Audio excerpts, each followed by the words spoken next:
अस्सलाम वालेकुम। कैसी है मेरी यूट्यूब फैमिली। उम्मीद करती हूँ सब ठीक होंगे, खैरियत से होंगे और मज़े में होंगे। जी बिल्कुल, मैं भी ठीक ठाक हूँ, शुक्र है अल्लाह पाक का, अल्हम्दुलिल्लाह। आज खैर खैरियत से तीसरा रोज़ा कंप्लीट हो गया, शुक्र अल्हम्दुलिल्लाह। अल्लाह पाक का शुक्र है, मालिक का बहुत एहसान है। तो आज की जो वीडियो अपलोड कर रही हूँ वो तीसरे रोज़े की है, अफ्तारी की और घर की रूटीन की। यहाँ पर तैयारी चल रही है जी। कपड़े सिलाई हो रहे हैं और आपको मैंने बताया था कि हम लोग जा रहे हैं मुल्तान, और धड़ाधड़ तैयारी हो रही थी, कपड़े भी सिलाई हो रहे थे, साथ साथ में पैकिंग भी चल रही थी। और आज का वीडियो थोड़ा सा देर हो गया अपलोड करने में, क्योंकि वॉइस करना मैं बिल्कुल भी भूल गई थी। मुझे अब याद आया कि मैंने तो अपनी फैमिली के साथ आज की रूटीन शेयर ही नहीं की। तो खैर आगे बढ़ते हैं। यहाँ पर कपड़े सिलाई करने के बाद जनाब मैंने फिर लिस्ट बना ली, जो जो सामान मुझे चाहिए था किचन के लिए। तो साथ साथ वो बन रही थी और साथ में अफ्तारी की तैयारी भी हो रही थी, क्योंकि सारा दिन तो बस काम में निकल गया। और उसके बाद जी हमने असर की नमाज़ से पहले पहले ही सारा काम वाइंड अप कर दिया था।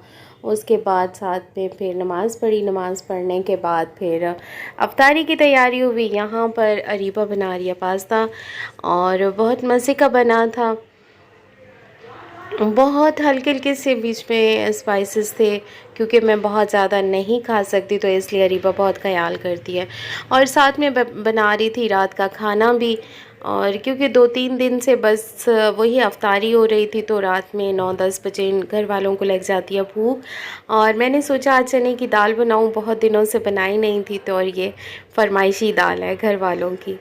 तो दाल मैं थोड़ा सा अलग तरीके से बनाती हूँ, इसकी रेसिपी मैं आपके साथ शेयर करूँगी। वैसे तो मैंने दाल को रात में भिगो के रख दिया था, फिर मैंने इसे कुकर में सीटी लगा ली। और सीटी लगाई, और मैं आपको सबसे पहले ये दिखाती हूँ कि आज अरीबा ने क्या किया है। दाल को मैंने नमक और हल्दी डाल के कुकर में, और साबुत 2 प्याज थे, 3-4 टमाटर, 3-4 हरी मिर्च और लहसुन और अदरक, सारी चीज़ें साबुत डाल दी थी।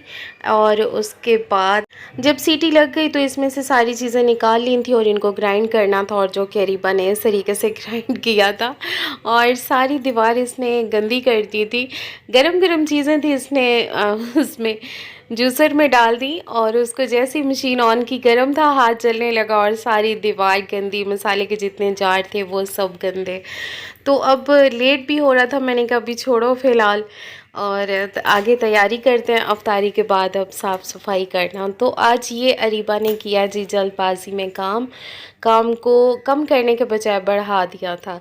अच्छा आगे बढ़ते हैं। वो सारी चीज़ें मैंने ग्राइंड कर ली थी, और फिर मैंने ऑयल गरम किया, उसमें कड़ी पत्ता डाला, ज़ीरा डाला, और ज़ीरा डालने के बाद अदरक, लहसुन और सूखा धनिया इसको कूट लिया था। कूटने के बाद मैंने इसको मिक्स कर लिया है। अच्छा, मिक्स करने के बाद अब जो हमने मिक्सचर बनाया था ना, उस मिक्सचर को डाल देंगे, क्योंकि ये हाफ़ डन तो हो चुका था, क्योंकि दाल में हमने इसे बॉईल किया था।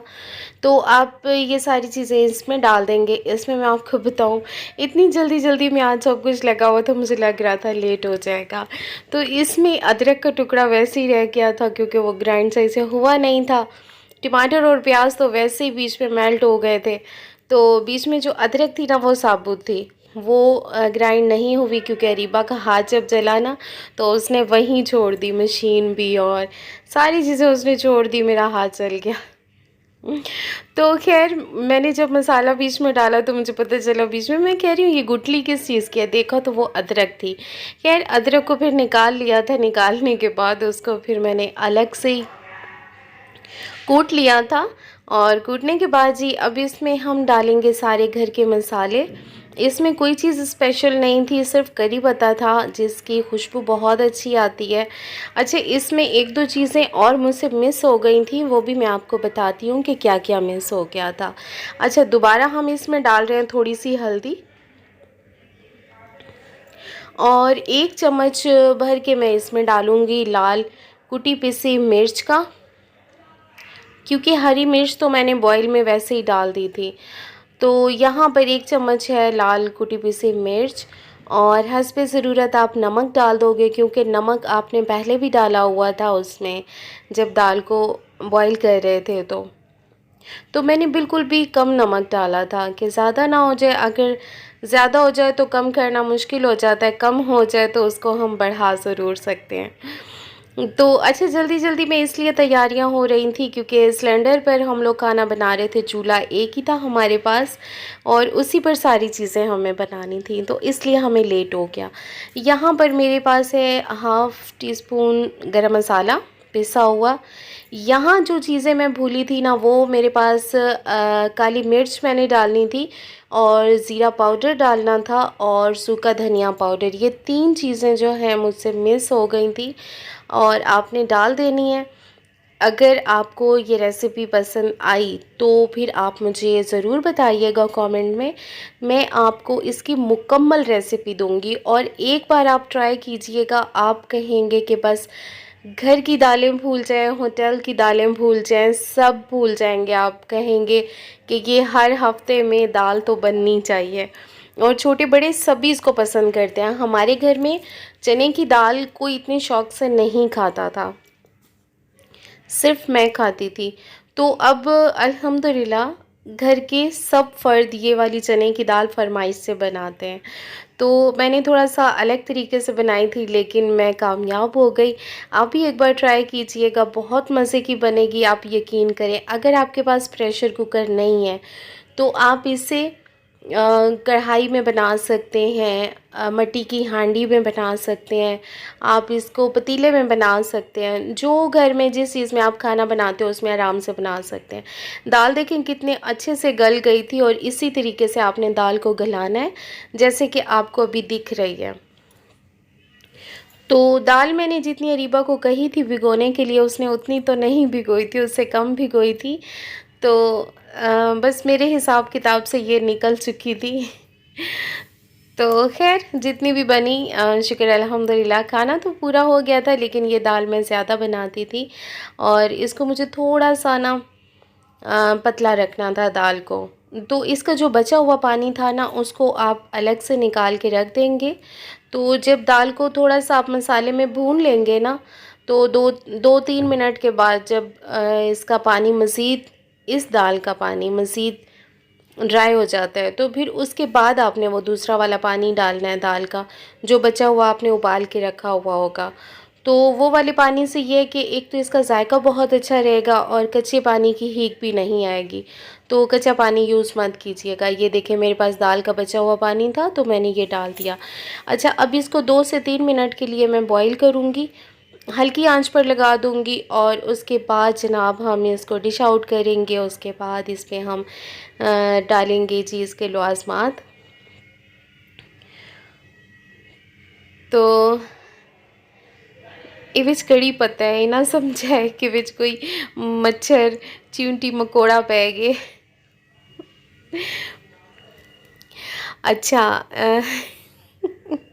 विसराइकी भी आ वेंदी है, क्या करूँ। अच्छा, दाल कंप्लीट थी गई है, चलो कंटिन्यू सराइकी ची करें थोड़ा जिया सराइकी चे गाल करा क्या करा, कहीं को समझ आ सी तो कहीं को कहना। चलो अगा बढ़ते हैं। यहाँ पर मैंने डाल दिया हरा धनिया और हरा धनिया डालने के बाद हल्की हल्की आंच पे ये पक रहा है। जैसे ही पकता है इसको मैं डिश आउट करती हूँ और उसके बाद हम जी दोबारा से कढ़ाई रखेंगे और बाकी की चीज़ें बनाएंगे। और जनाब आगे बढ़ते हैं और ये देखें इसको मैं डिश आउट कर रही हूँ और यहीं पर मैं, आपकी मर्ज़ी है इसमें आप दोबारा से बघार लगा दें, बघार मतलब तड़का लगाना है तो तड़का लगा दें, नहीं तो ये ऐसे भी बहुत जायकेदार है, बहुत मज़े की है। अच्छा, इसमें आप मक्खन डाल सकते हैं, देसी घी डाल सकते हैं, इसको ज़ीरे का तड़का लगा सकते हैं दोबारा से। और मैंने थोड़ा सा गरम मसाला फिर से डाल दिया था ऊपर।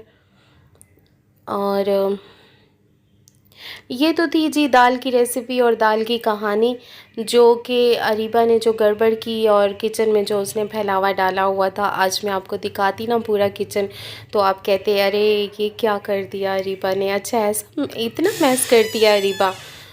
तो आराम से नहीं बैठना आ रहा, जब भी वॉइस करूं तो ऐसे ही होता है शोर शराबा। अच्छा, दाल तो हो गई है रेडी और काशिफ दस्तरखान लगा रहा है साथ में। ये मैं अब सारी चीज़ें डिश आउट कर रही हूँ। जल्दी-जल्दी में लगा हुआ था, बस कुछ समझ में नहीं आ रहा था। जितनी मैं कोशिश करती हूँ ना कि मैं रात के वक़्त वॉइस करूँ ताकि शोर-शराबा ना हो, उतना ही ये लोग ना उतना शोर मचाते हैं। इधर से खिड़की बंद कर रही होती हूँ, बाहर नीचे ग्राउंड फ्लोर पर बच्चे खेल रहे होते हैं, उनका शोर-शराबा टी-पाँ-चाँ लगा होता है। कभी बाइकें आ रही हैं तो कभी कुछ, कभी कुछ। वॉइस करने का तो कोई सुकून है ही नहीं ना यहाँ पर। अच्छा, आगे बढ़ते हैं। यहाँ पर जी रिबन ने जो पास्ता बनाया वो बड़ा कलरफुल था, बहुत मज़े का बना हुआ था। यहाँ पर है जी केचप। केचप मैंने बाहर से लिया था, मैंने 2-3 बार ले लिया, मुझे मज़ा नहीं आया केचप का। तो यहाँ पर हमने जो कल बनाए थे ना, आपको बताया था क्या बनाया था हमने, वो हाँ पोटैटो स्टिक बनाए थे। तो ये वो वाले रखे हुए थे मेरे पास, तो मैंने साथ में वो भी फ्राई कर लिए थे। अच्छा, बस ये दस्तरख़्वान लगा। दस्तरख़्वान के बाद फिर 2 घंटे के बाद सबको भूख लग गई। बजी जिसको भूख लगती गई वो प्लेट में खाना निकालते गए, दाल चावल, और फिर खाते गए। और जी अब बात करते हैं जी माह रमज़ान के हवाले से। तो आज खैर खैरियत से 3 रोज़े कंप्लीट हो गया हमारे, शुक्र अल्हम्दुलिल्लाह। और पता भी नहीं चला। देखिए, रमज़ान की आमद थी कि रमज़ान का महीना शुरू होने वाला है, और महीना शुरू हुआ और पता भी नहीं चला। एक रोज़ा, पहला रोज़ा खैर से आया, दूसरा, तीसरा, आज तीसरा रोज़ा कंप्लीट हो गया। और साथ साथ में मैं कर रही हूँ, दीवार को भी साफ़ कर रही हूँ, धो रही थी मैं उसको। और ये मैंने अफ्तार से पहले ही उसके दाग उतार दिए थे दीवार से। तो बस दीवार साफ़ करके आई, जितनी हुई मुझसे मैंने जल्दी जल्दी की और वापस आ गई मैं दस्तरख़्वान पर। और यहाँ पर हमने बनाया था जी मिंट का शरबत, और ये बहुत मज़े का बनता है। इसकी भी रेसिपी हम आपके साथ आगे शेयर करेंगे और कल करेंगे इंशाल्लाह। तो काशिफ़ ने बार बार कहा कि मामा मुझे वही बना कर दें आप, मिंट का जूस, तो मुझे वही पीना है। झटपट से रीबा ने बनाया। और रीबा ने एक और गड़बड़ की कि उसने जब ग्राइंड किया ना पुदीना, तो उसको भी उसने स्टेन नहीं किया था, तो उसको भी ऐसे ही उसने ठंडा बना के रख दिया। आपको ऊपर चाय की पत्ती की तरह ये भी दिख रहा होगा पुदीना गिलास में। आप कहेंगे कि ये क्या है, किस चीज़ का शरबत है, तो मैं आपको बताऊँ ये पुदीने का है। पुदीने का शरबत बहुत ठंडा होता है, बहुत मज़े का होता है। आप एक बार ट्राई कीजिएगा। चलिए यहाँ एंड करते हैं, और मिलते हैं कल इंशाल्लाह। अल्लाह हाफ़िज़।